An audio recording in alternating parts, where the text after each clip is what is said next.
10 hari lagi pendaftaran Pilpres, namun hingga kini belum ada tanda-tanda bakal capres Ganjar maupun Prabowo mengumumkan bakal cawapres pilihan masing-masing. Saling intip hingga menit akhir pendaftaran. Tampaknya akan dilakukan kedua koalisi pengusung. Apalagi yang ditunggu jika nama calonnya sudah ada di kantong masing-masing. Kita akan bahas lebih dalam bersama dengan pakar komunikasi politik Universitas Pendidikan Indonesia, Prof. Karim Suryadi. Sore, Prof.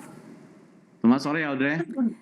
Prof, jadi ini strategi last minute, strategi saling intip meski nama sudah di kantong, ini menjadi strategi masing-masing baca pres, Pak Ganjar, Pak Prabowo. Iya, karena memang dalam teori komunikasi politik seringkali orang membandingkan antara apakah ada efek mengumumkan lebih awal dengan efek menunda ya. Meskipun misalnya kita tahu dalam literatur ya, John F. Kennedy dulu pernah mengajarkan dan menjadi legacy bahwa memulai sejak awal atau memulai lebih awal itu menjadi standar operasional prosedur gitu ya. Tetapi ini dikritik oleh beberapa analis lain yang menyatakan bahwa apabila mengumumkan lebih awal tidak lebih menggema pertanyaannya tentang apa yang dilakukan oleh bacawapres atau bacapres yang sudah diumumkan itu ketimbang pertanyaan tentang siapa yang akan dijadikan oleh sebagai bacapres dan bacawapres itu tidak akan mempercepat koalisi yang belum mengumumkan. Sebab apa? Sebab yang ingin diraih baik yang sudah mengumumkan maupun yang belum mengumumkan adalah merebut perhatian publik. Sebab intinya kan itu, intinya sama saja sih, komunikasi politik pun apapun bentuknya, hanya 3 sih pelurunya untuk memenangkan dukungan itu. Yang pertama, memberikan pengetahuan, pengertian tentang baca pres, bacawapres, itu sudah dilakukan.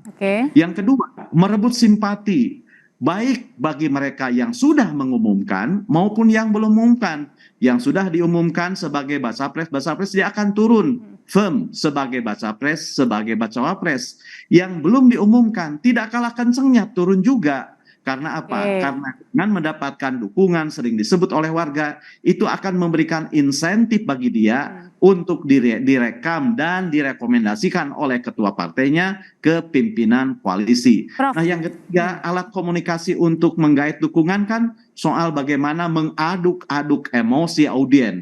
Dan menurut saya, strategi partai untuk menunda pengumuman itu adalah bagian dari strategi mengaduk-aduk, membuat penasaran, membuat ingin tahu, dan pertanyaan tentang siapa dan rasa ingin tahu yang itu efek kejutnya ya kalau gitu ya. Belum diumumkan itu jauh lebih kuat ketimbang keingintahuan tentang sosok bacapres dan cawapres yang sudah diumumkan. Jadi menurut saya itu sebenarnya mengapa momentumnya belum dibuat begitu ya. Nah, Prof. Karim, kalau misalnya tentang siapanya tadinya, siapanya ini kalau dari bacawapresnya Pak Ganjar, Mas Ganjar ini siapa yang paling kuat?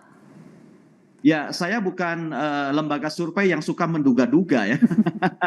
Karena apa? Karena menurut saya nama itu kan hanya berbeda secara nominal ya.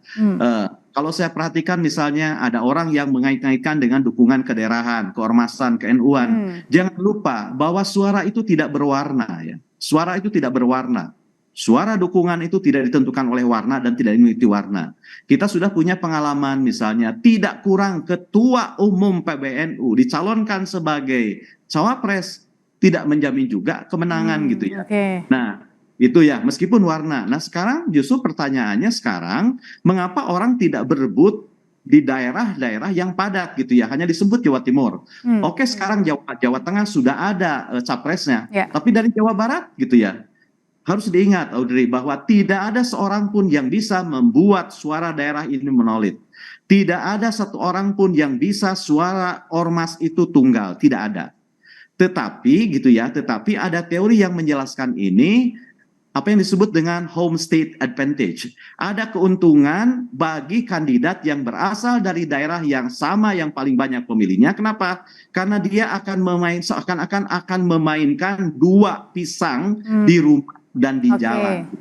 Nah, oleh karena itu maka wajar kalau sekarang perhatiannya merujuk ke Pulau Jawa nih, Jawa Barat, Jawa Tengah, Jawa Timur. Karena ini kan mencapai 60%. Tinggal sekarang diiris tipis saja. Jawa Barat ada 35 juta suara gitu ya.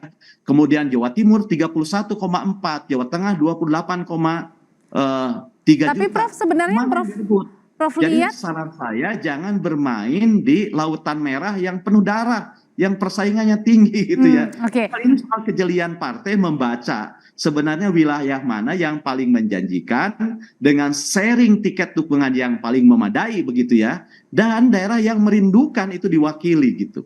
Oke. Prof, kalau gitu sebenarnya kesulitan itu karena kesulitan dari banyaknya sekian pilihan atau karena kesulitan masing-masing koalisi ini punya parpol jadi banyak masukan gitu, Prof?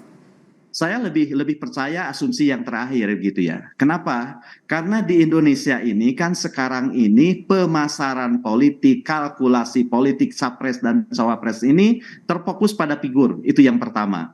Yang kedua, figur yang dinominasikan sebagai capres cawapres itu adalah juga ketua umum.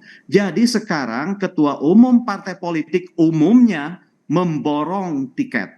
Sehingga musim seminya pencalonan capres dan cawapres ini seakan-akan menjadi musim panennya bagi ketua umum gitu. Kebanyakan ketua umum. Sehingga jargonnya saya yakin yang paling baik sebagai capres atau cawapres menurut partai saya adalah ketua umum saya. Oke, dan itu dilemanya berarti ya. Mengatakan itu kunci yang kedua. Yang ketiga, mengapa lebih sulit? Jadi selain yang ketiga juga nama-nama yang muncul baik capres, cawapres gitu menurut saya rata-rata air. Semuanya adalah ordinary politician. Buktinya apa? Karena di antara nama yang muncul, baik yang sudah ditetapkan maupun yang belum, tidak ada yang membuat sebuah peristiwa yang sangat fenomenal, yang membuatnya bisa masuk secara melejit dan tiba-tiba.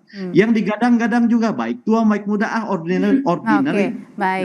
Dan bagi politisi yang biasa-biasa saja, jalan masuk bagi jabatan itu ya dengan cara yang landai, evolusioner, bertahap. Paling kalau dia misalnya panglima perang, seorang jenderal panglima perang yang kemenangannya diakui baik lawan maupun kawan, itu ada jalan masuk yang cepat. Tapi bagi yang tidak, seperti yang kita saksikan hari ini, dia akan masuk secara biasa-biasa saja gitu. Prof Karim Suryadi, terima kasih untuk ulasannya. Beberapa belas hari lagi kita masih menunggu ya, masing-masing belum ada pengumuman baca opresnya. Terima kasih Prof Karim, sehat selalu. Terima kasih, salam damai dari Bandung.